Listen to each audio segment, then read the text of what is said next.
Hello and welcome to this video on factorizing quadratics. If you have not already watched my videos on expanding quadratic expressions, I highly recommend watching those because we will cover a little bit of that here. It is recommended that you know how to do that before factorizing. For those who have, welcome. Factorizing quadratics is the reverse of what we have done when we expanded. So factorizing is when we are given something like x squared plus 5x plus 6, which could be an answer in one of the expanding questions, and we need to turn this back into the original question that was asked, x plus 3 and x plus 2.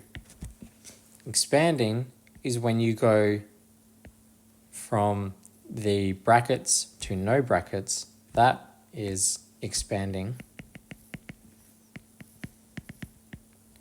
And factorizing is when you go from no brackets to brackets.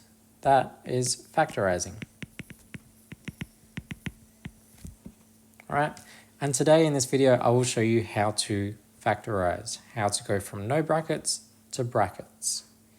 As you may see here, the thing that we are interested in is these numbers. What do these numbers, the 3 and the 2, have to do with our 5 and our 6 over here? How do we take 5 and 6 and turn them into 3 and 2? And what do we do with other questions? What if these are different signs? What if we have a plus and a negative, or a negative and a negative? All of that should be answered in today's video. So we will do this question, x squared plus 5x plus 6. This may be a question in your workbooks, in your textbooks, or on your tests. X squared plus 5x plus 6. The first thing we want to do is we want to find the factors of 6. We want to find the factors of 6. Now, when I say 6, I am talking about this last number, all right? You will always have questions that have a number at the end right here and a number in the middle right here. If you have a number at the start here, this video is not for you. We are just talking about questions that have no number at the front there, a number in the middle, and a number at the end. So we take our number at the end. In this case, it is 6, and we want to find the factors of 6. The factors means two numbers that multiply together that get that number. When we're talking about 6, we know that 1 times 6 equals 6, so 1 and 6 are factors. 2 times 3 equals 6, so 2 and 3 are factors. And that is it. We can't do 4, because 4 times 2 is equal to 8. We can't do 5. And we've done 6, and that's it. They are our factors. 1 times 6, 2 times 3. The next step that we want to do is we want to, we want to get to 5. And in this case, it's positive 5. Do you see how there is a positive out the front of that 5? It is positive 5. We want to get to positive 5. What can we do to get to positive 5? We can take 6 and we can subtract 1. That equals positive 5. We can take 2 and we can add 3, and that gets us to positive 5. Now this question is one of those tricky questions where you have two options here. We have option number 1 and we have option number 2. Most questions, you'll only ever have one option. And that option is the one that you take. But in this case, there are two options. One of them is not the right option, but they both equal 5. So we need to test them to see. I'm going to write an equal sign out the front here, and I'm going to do a bracket. I'm going to do x. I'm going to close that bracket. I'm going to open another bracket, x. I'm going to close that bracket. Some number will go here and some number will go here. So if we look at our first option over here, we have got positive 6. So let's write in positive 6. And we have negative 1. So let's write negative 1. So that is a possible answer to this question. However, I warn you, do not just take that answer. Again, we have got two answers here. We have got a 6 and a negative 1, and we have a positive 2 and a positive 3. One of these is correct and one of them is not correct. How do we know if this is the correct answer? We can ask two simple questions. The first question is this. Does positive 6 plus, take 1 equal 5? Positive 5. That's the first question we can ask. Does positive 6, which I got from here, take 1, which I got from here, equal positive 5, which I got from here? Now put that in your calculator, you'll see that that is correct. Tick. Yes, it does. Question number 2 that we need to ask. Does positive 6 times, let me do that in yellow, times negative 1 equal positive 6? Positive 6, which I got again from here, times negative 1, again I got from here. Does that equal positive 6, which I got from here? So multiplying these must equal that. Now if you put positive 6 times negative 1, you'll see, no, it does not.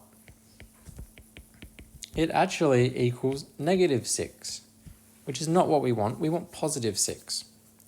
So that means that this is wrong. We cannot use that one. So I'm going to rub this out. Rub that out, rub that out. And I'll try our second option, which is 2, positive 2, and positive 3. Positive 2 and positive 3. Let's ask the same questions. I'll rub out all this green. Let's ask the same questions. Question number 1. Does 2 plus 3 equal positive 5? Yes, it does. Check that. It does. Question 2. Does positive 2 times positive 3 equal positive 6? Should be a question mark there. Yes, it does. 2 times 3 is 6. We have got ticks for both of these questions, so this is the correct answer. Now, not all questions you need to go through this. I'll do a question now where you don't need to go through it. X squared take 3x take 10. X squared take 3x take 10. Our first step, once again, is to find the factors of 10. Please keep in mind, we don't worry about the factors of negative 10. We're just worrying about the factors of positive 10. Yes, this is a negative 10 here. This is a negative 3 here. For this number here, we are just worrying about the number itself, not the positive or negative of it. The factors of 10, we've got 1 times 10, 2 times 5, and that is it. 3 times 3 is 9, 3 times 2 is 6, 4 times 2 is 8. So it is just 1 times 10 and 2 times 5. The second thing is we need to get to negative 3. For this one, we do worry about the sign. In the middle here, we worry about the sign. If it was a positive 3, we'd want to get to positive 3. But it is negative, so we want to get to negative 3. Might be a little bit confusing, but after some practice, you will get the hang of it. To find the factors, we don't worry about the sign. When we do the second part and we want to get to a number, we do use the sign. So if we look at this, can we do anything with 1 and 10 in terms of adding or subtracting to get to negative 3? Well, let's go through our options. We've got 1 plus 10 is 11. 1 take 10 is negative 9. Negative 1 take 10 is negative 11. So it doesn't seem like we can do anything to get to negative 3. So I'm going to put a big X there. What about 2 and 5? What can we do with 2 and 5 to get to negative 3? Well, 2 plus 5 is 7, so we can't do 2 plus 5. 2 take 5. That's interesting. 2 take 5 is equal to -3. So in this case, we've only got one option. And that is the option that we go for. At this point, my audio stopped working, so I'm going to voice over what happens next. This is quite a simple question. I will write equals x and x, and we will put our numbers in here. In this case, we will put +2 here, and -5 here. Now, if you follow these rules, where you do the factors of our last number, regardless of the sign, and we try to get to our middle number, including the sign, and then for the weird ones where you have more than one option, you ask these questions. That will always ensure that you get the right answer.